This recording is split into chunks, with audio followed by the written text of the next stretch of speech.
Hello everyone. ఇప్పుడు మనం ఈ వీడియోలో basic pay and pay scale అంటే డిఫరెన్స్ క్లియర్గా చూడడం జరుగుతుంది. ఈ basic pay and pay scale అనే దాని గురించి మనం క్లియర్గా తెలుసుకోవాల్సిన అవసరం ఎందుకుందంటే, ఇప్పుడు కొత్తగా ఎవరికైతే ఉద్యోగాలు రాబోతున్నాయో వాళ్ళందరూ కూడా వాళ్ళ యొక్క ఐడి జనరేట్ చేయడానికి, ఆ ఐడి జనరేట్ చేయడానికి రకరకాల ఫామ్స్ని ఫిల్ చేయవలసి ఉంటుంది. అలా ఫిల్ చేసేటప్పుడు అక్కడ కొన్ని చోట్ల పే స్కేల్ అని, కొన్ని చోట్ల బేసిక్ పే అని మనం ఫిల్ చేయవలసి ఉంటుంది. అలాగే ఎవరైనా అడిగేటప్పుడు జనరల్గా మనం చెప్పేది బేసిక్ పే అని చెప్తాం. పే స్కేల్ అనేది ఒక రేంజ్.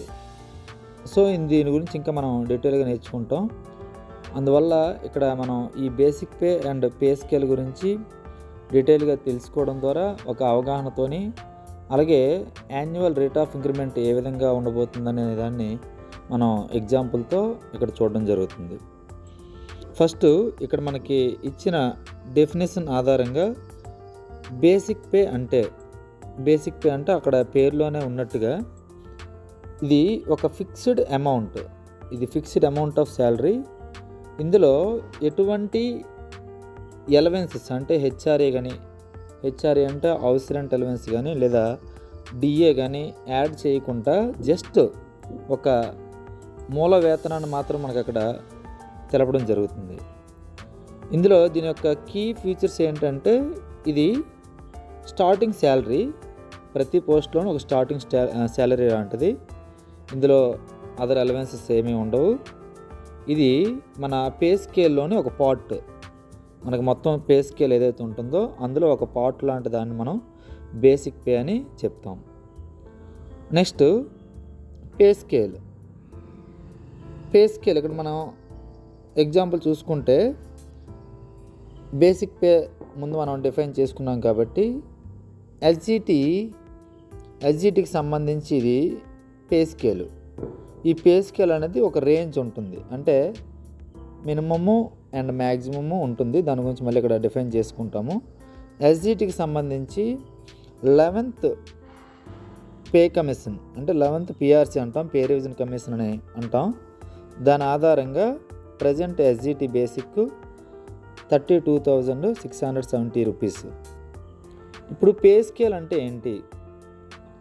పే స్కేల్ అనేది ఇందులో minimum, maximum and increment steps ఇవన్నీ కూడా ఇంక్లూడ్ అయి ఉంటాయి.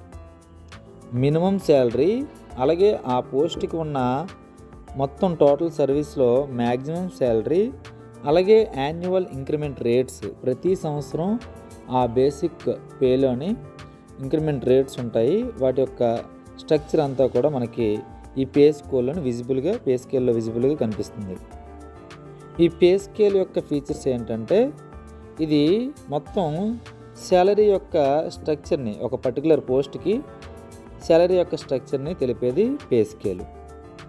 ఇందులో స్టార్టింగ్ పే ఉంటుంది, యాన్యువల్ ఇంక్రిమెంట్స్ ఉంటాయి, అలాగే మ్యాక్సిమం లిమిట్ కూడా మనకి ఉంటుంది. నెక్స్ట్ ఈ పే స్కేల్ అనేది ప్రతి పే రివిజన్ కమిషన్ వచ్చిన తర్వాత పే స్కేల్ మారుతుంది. ఎప్పుడైతే పే స్కేల్ మారిందో ఆటోమేటిక్గా దాని యొక్క బేసిక్ కూడా మారుతుంది. ఇక్కడ ఎస్జిటికి చూస్తే 11th పే రివిజన్ కమిషన్ ప్రకారం, 11th పిఆర్సీ ప్రకారం ఎస్జిటి యొక్క పే స్కేలు 32,670 నుండి 1,01,970 రూపీస్. దీన్ని మనం పే స్కేల్ అంటాం. ఎక్కడైనా ఆప్షన్ ఇచ్చేటప్పుడు మనం పే స్కేల్ అనగానే దీన్ని ఫిల్ చేయవలసి ఉంటుంది. అదే basic pay 32,670 rupees. Annual increment ఎస్జిటికి స్టార్టింగ్ 3 years 920 రూపీస్ ఉంటుంది. అలాగే మ్యాక్సిమం పే 1,01,970 రూపీస్. ఇప్పుడు మనం దీన్ని ఈ మాస్టర్ స్కేల్స్లోని ఇవే డీటెయిల్స్ని ఎస్జిటికి అలాగే స్కూల్ అసిస్టెంట్కి చూస్తాం. ఇక్కడ ఎస్జిటి యొక్క మాస్టర్ స్కేల్స్ని ఇవ్వడం జరిగింది. ఈ ఎస్జిటి యొక్క మాస్టర్ స్కేల్స్లో ఇది 10th పే రివిజన్ కమిషన్ ప్రకారం ఇదేమో 11th పే రివిజన్ కమిషన్ ప్రకారం యాక్చువల్గా ఈ ఎస్జిటికి సంబంధించి ఈ స్కేల్ గ్రేడ్ ఏంటంటే 11th గ్రేడు.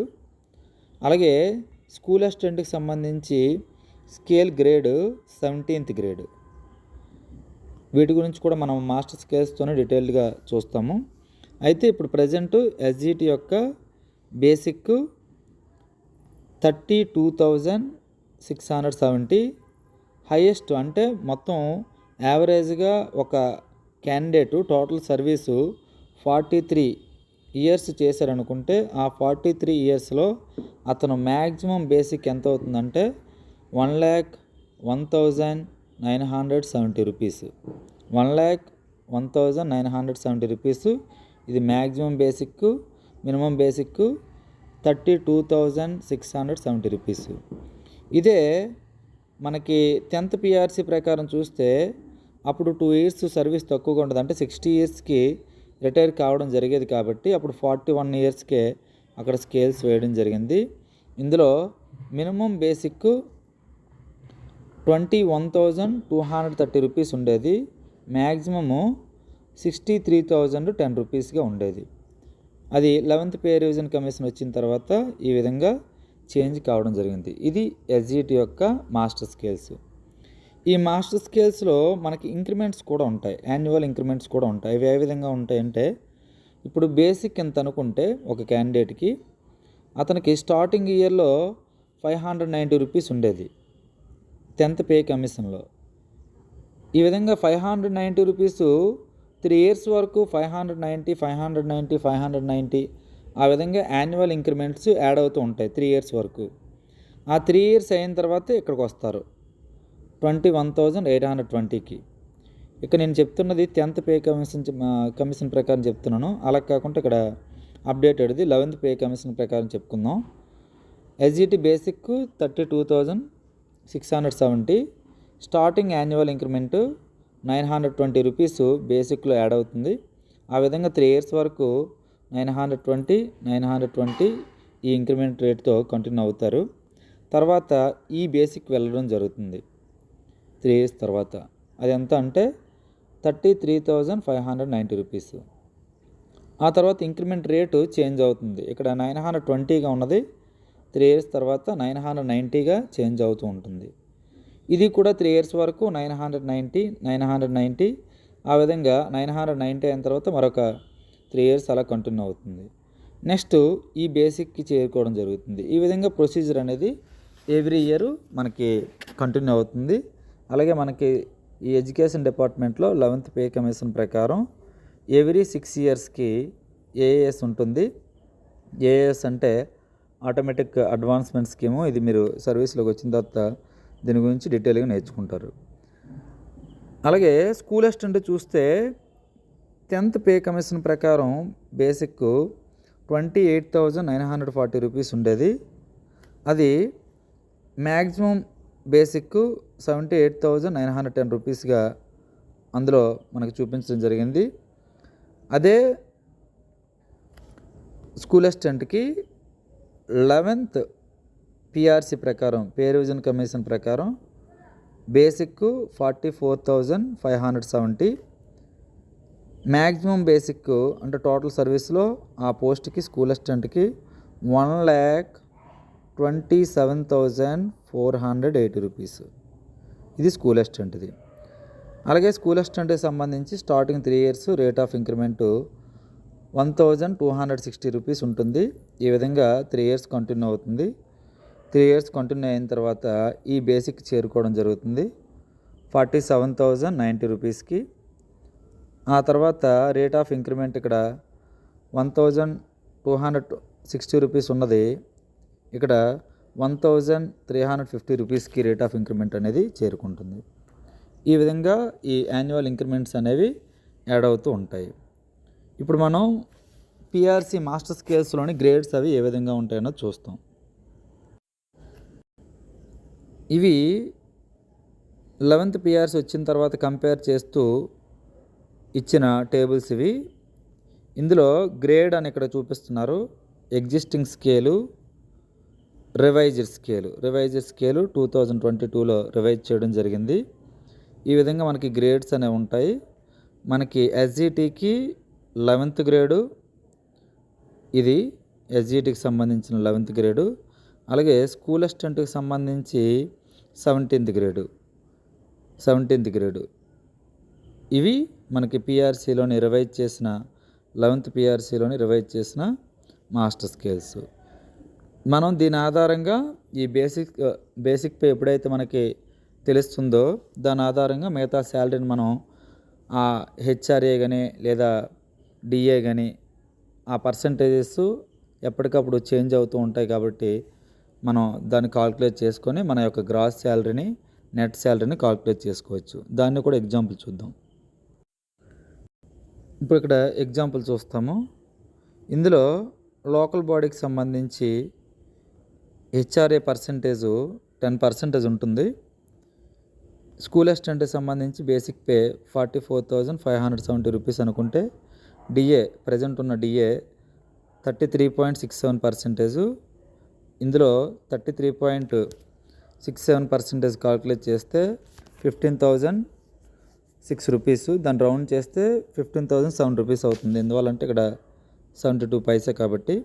అలాగే హెచ్ఆర్ఏ పర్సంటేజ్ 10% కాల్కులేట్ చేస్తే ఇందులో 4,457 రూపీస్. ఈ విధంగా వీటన్నిటిని యాడ్ చేస్తే గ్రాసు 64,033 రూపీసు. దాన్ని రౌండ్ చేస్తే 64,034 రూపీస్ అవుతుంది. ఇక డిడక్షన్స్ అంటే తగ్గింపులు. కరెంట్ మనం సిపిఎస్లో ఉన్నాం కాబట్టి సిపిఎస్ అనేది ఈ బేసిక్ ప్లస్ డిఏ ఈ రెండింటిని యాడ్ చేసి అందులో 10% కాల్కులేట్ చేస్తే అది సిపిఎస్గా డిడక్ట్ అవుతుంది. ఆ అమౌంట్ 5,957 రౌండ్ చేస్తే 5,958 అవుతుంది. అదర్ డిడక్షన్స్ ఏముంటాయంటే ఏపీజీఎల్ఐ, ఇది మనకి బేసిక్ పే రేంజ్ ఆధారంగా ఈ ఏపీజీఎల్ఐ మినిమం కట్టవలసింది ఉంటుంది. అలాగే profession tax 200, EHS 225, GIS 30 rupees. Total deduction చూస్తే 7,862.60. ఇప్పుడు మనం ఇందులోని గ్రాస్లో నుండి డిడక్షన్స్ మైనస్ చేస్తే మనకి నెట్ అమౌంట్ అనేది వస్తుంది. సో స్కూల్ అసిస్టెంట్కి నెట్ అమౌంట్ ఎంత అంటే 56,170 రూపీస్. ఈ విధంగా మనం బేసిక్ పే అండ్ పే స్కేల్ని అర్థం చేసుకోవడం ద్వారా పూర్తిగా మన శాలరీ యాన్యువల్ ఇంక్రిమెంట్ గ్రోత్ ఏ విధంగా ఉంటుందన్నది గెస్ చేయొచ్చు. Thank you.